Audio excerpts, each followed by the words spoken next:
बच्चे ने दी माँ बाप को एक सीख। किसी गांव में एक बूढ़ा व्यक्ति अपने बेटे और बहू के साथ रहता था। परिवार सुखी संपन्न था, किसी तरह की कोई परेशानी नहीं थी। बूढ़ा बाप जो किसी समय अच्छा खासा नौजवान था, आज बुढ़ापे से हार गया था।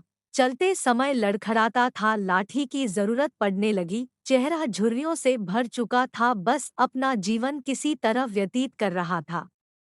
घर में एक चीज अच्छी थी कि शाम को खाना खाते समय पूरा परिवार एक साथ टेबल पर बैठकर खाना खाता था।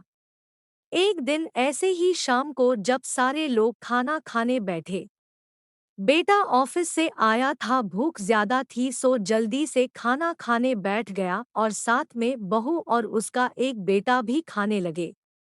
बूढ़े हाथ जैसे ही थाली उठाने को हुए, थाली हाथ से छिटक गई, थोड़ी दाल टेबल पे गिर गई।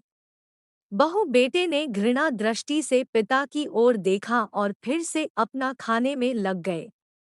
बूढ़े पिता ने जैसे ही अपने हिलते हाथों से खाना खाना शुरू किया तो खाना कभी कपड़ों पे गिरता, कभी जमीन पर।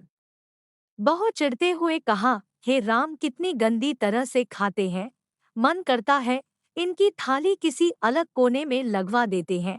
बेटे ने भी ऐसे सिर हिलाया जैसे पत्नी की बात से सहमत हो। उनका बेटा यह सब मासूमियत से देख रहा था।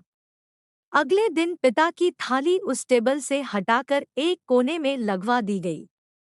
पिता की डबडबाती आंखें सब कुछ देखते हुए भी कुछ बोल नहीं पा रही थी।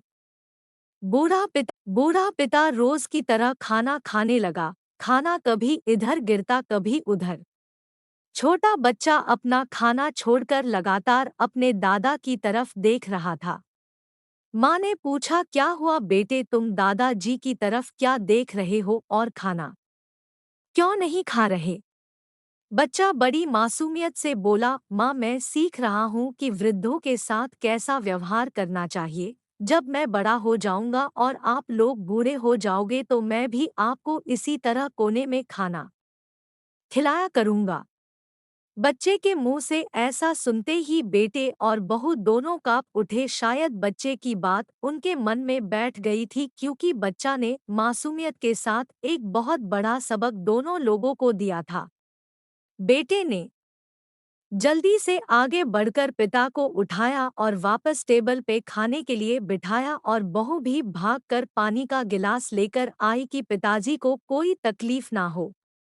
इस कहानी से शिक्षा मिलती है कि माँ बाप इस दुनिया की सबसे बड़ी पूंजी है। आप समाज में कितनी भी इज्जत कमा ले या कितना भी धन इकट्ठा कर ले, लेकिन माँ बाप से बड़ा धन इस दुनिया में कोई नहीं है।